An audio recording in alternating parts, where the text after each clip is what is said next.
Mufasa roof ஏறத்துக்கு வால் போட்டார், தப்பாக போட்டார் வால், அதனால் ரூஃப் ஏற முடியல. அங்கே பார்த்தீங்கன்னா பெண்டர் ரூஃப் ஏறியிருக்காரு.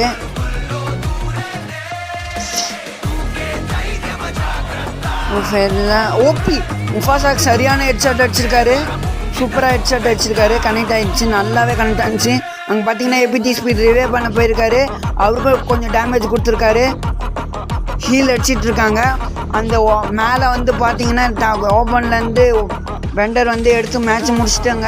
6-7 முடிச்சிருக்காங்க. லைக் அண்ட் ஷேர் சப்ஸ்கிரைப் பண்ணிக்கோங்க கைஸ். தேங்க்யூ ஃபார் வாட்சிங்.